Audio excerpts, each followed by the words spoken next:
Hi guys, it's Jonathan Chan with JChownGolf at Crondon Park Golf Club in Essex, and what we're going to talk about today, we're going to talk about chunking the golf ball and one of the main root causes behind chunking the golf ball. And of course what we're going to do, we're going to give you a drill to immediately give you feedback and hopefully rewrite that horrible chunk shot. So before we do, please make sure you like, subscribe and hit that bell button to be notified every time you put up a video. So getting into chunking the golf ball, we're really going to talk about root causes today, and one of the main root causes I see on a daily basis for people chunking the golf ball. Now, what I see routinely as one of the main reasons is as people are coming back in their backswing, and it's really being caused by where we are at the top of the backswing. Funnily enough, how that can cause you to chunk the golf ball, but it's all a roll-on effect is what we're going to find out. Is as I'm coming back in my backswing, what we'll see is a lot of people drift off the golf ball. Now what we always want to do, we always want to keep fairly centered as we turn in our backswing. Why we want to do that is because it really helps us control our low point as we're coming into the golf ball. So we always want to be slightly descending down on that golf ball. We want our low point to be after the golf ball.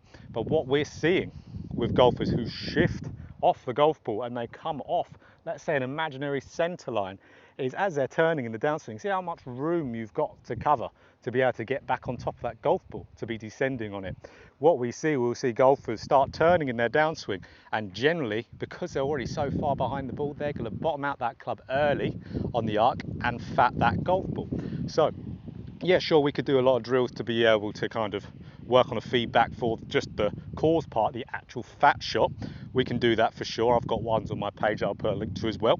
But what we really need to do, if we really want to get rid of this problem, we've got to get rid of the root cause of the problem. So if we're a golfer that's shifting off the golf ball as we're going back, which is causing the low point to be quite behind, if they don't shift aggressively forward again, we need to make life easier. We need to get ourselves turning, get up to the top of the backswing, but be nice and centered.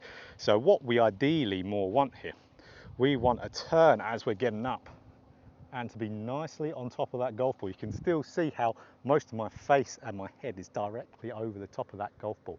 Why we want that? Because it's going to make it easy then for us to shift, turn, and be able to get that low point after the golf ball. And there's fixing that fat shot. It's going to make life easier, because if we turn off the golf ball, yeah, we know we need to shift like we said in that other video, but if we do that off the golf ball, we've got so much room to really make up for.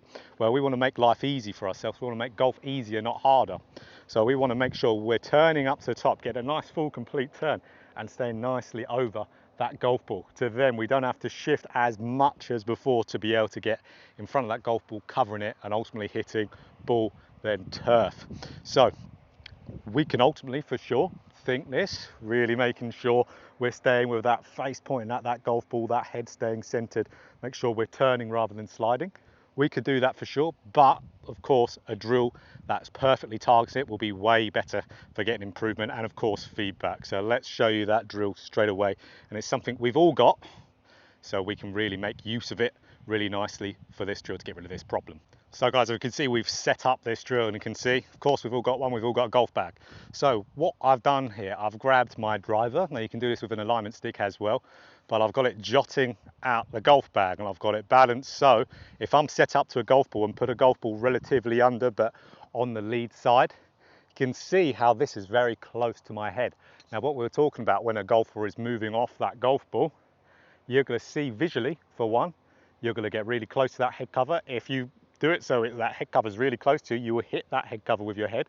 So you're going to get that feedback every single time. If you're turning nicely on top of that golf ball, you'll see, one, you're not getting closer to that head cover and you're not going to hit it. So that's going to be massive feedback for us to be able to have a much more centered turn and make life easier for the downswing. Because if we have this targeted and we make sure this is on point and we have a nice drill to really fix the effect of the problem, so the actual fat shot, where we have root cause and effect all targeted, and that'll be in the best position to get rid of fat in the golf ball. But again, this is only one of the main root causes. I see, of course there's other ones in there, but this is the main one that we usually see. So what we do, if I go around one and hit one, hopefully I don't fat it. So what we'll see here, I've got to turn up to the top of my backswing.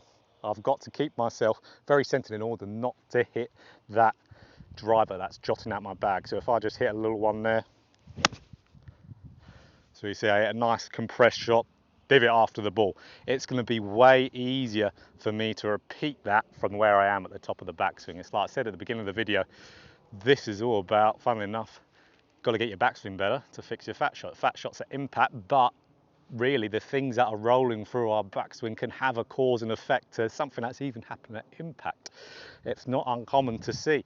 So again, here you're going to see me turn it, and I'm going to turn it, and I'm going to keep my head away from this, and it's going to make life easier for me to be able to shift on the way down. I'll have to do less to be able to shift the amount I need to.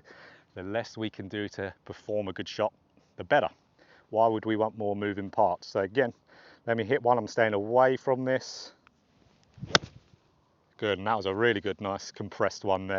It gets really easy then when we're doing this to make sure you're hitting the ground at the same spot each time. But again, let's say fatting the ball is a real big problem for you. If you pair this with, let's say, the drill I did in my last chunk in the ball video, it's just going to be practice on steroids. You're going to be really making sure that you're doing everything you can to stop this problem. And of course, we don't want that ball trundling a couple feet in front of us each time. We want to get that ball down there.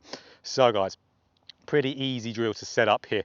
Just get our golf bag, get our driver on alignment stick, plop it out the bag, have the ball relatively underneath so we can have that feedback to if we turn too much, we're either going to hit the head cover or we're going to hit the stick, or we can just visually see it. So nice one to practice that root cause. Now, if you are moving off the ball, you are going to be struggling 100% with contact issues. So even if you are doing this and you haven't got it paired up perfectly, you need to practice this regardless. So if you like that video, guys, please like, please subscribe, and hit that bell button to be notified every time.